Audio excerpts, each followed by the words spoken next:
Come in, friends. The door is open. Won't you sit down? No, not there. Sit by the fire. Let the bristling flames warm you. It is chilly in here, as if the cold air of death were in the room. The door is closed. The demons are ready. Clutch your chair. You are trapped in the Chamber of Chills. All the stories we tell are true. We believe in ghosts. Do you?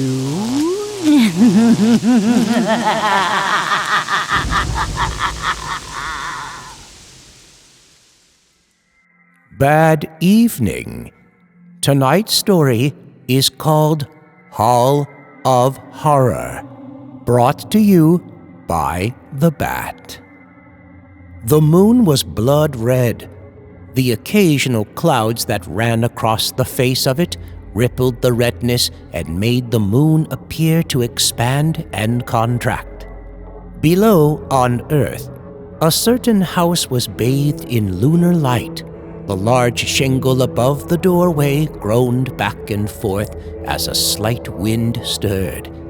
When the sign swung out into the moonlight, large black letters announced Professor Drack's Hall of Horror. Then, from inside the building, Stop! On the second floor, a scene of sanity-searing terror was taking place. Strapped to a medieval torture table was a man. Digging into him from a bar above were rows of razor-sharp spikes.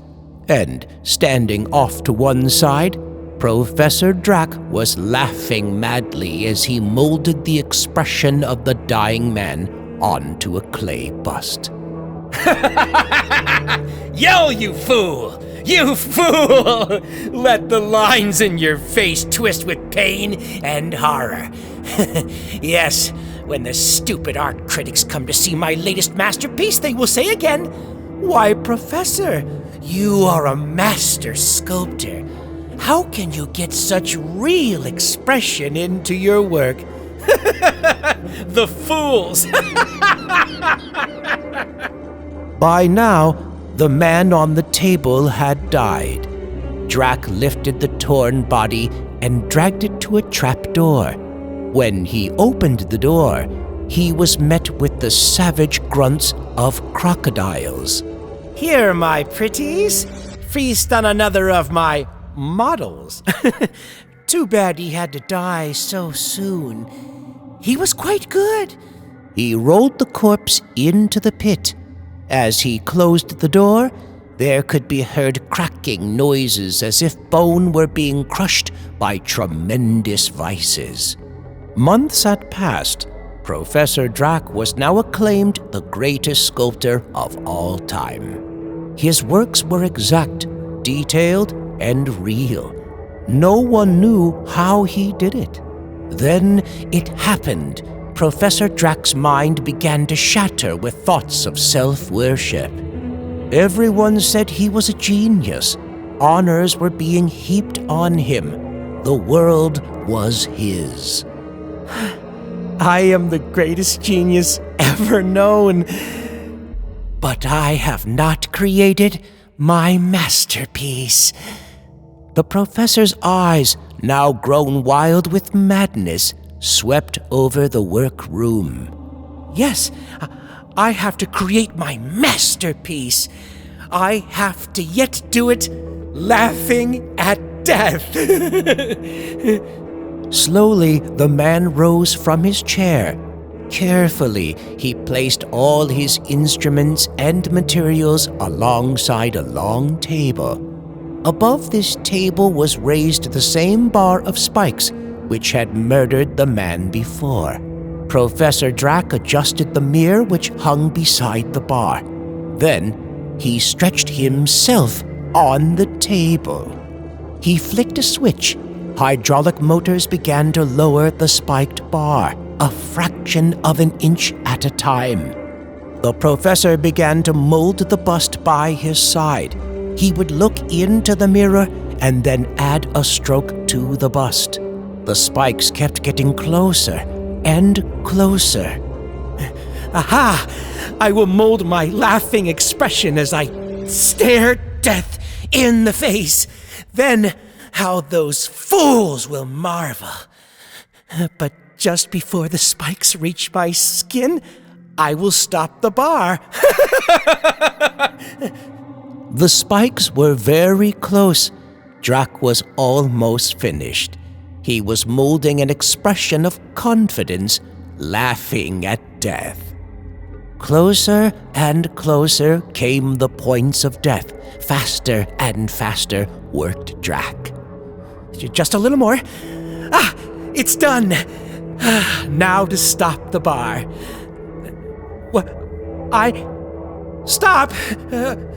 Stop! The motors would not stop, though the man, lost in desperation, jammed the switch back and forth. The spiked bar kept on coming. No! I cannot die! I must live!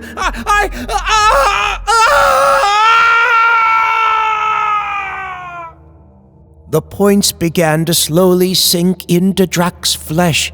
His heart pounded savagely. Deeper, deeper, deeper crept the spikes.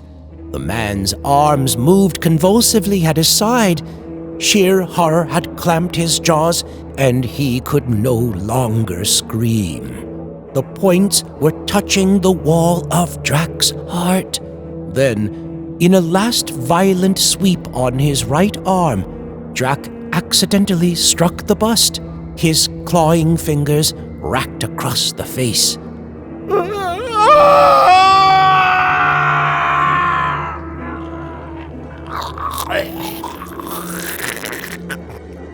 Death had come. Later, when the police had left the house after making their examination, Inspector Grange turned to his aide and said, "It's a funny thing, Wilkes." "What's that, sir?" "That bust was named Laughing at Death, wasn't it?" "That's what the sign said under it, sir." "Well, if he was mad enough to kill himself so he could mold his own face laughing at death, why did he end up putting a look of horror on the bust?" "Yeah, you're right, Inspector. Those streaks across the bust did give the thing a terrifying look. Ah, well, I guess that's the way he wanted it to look."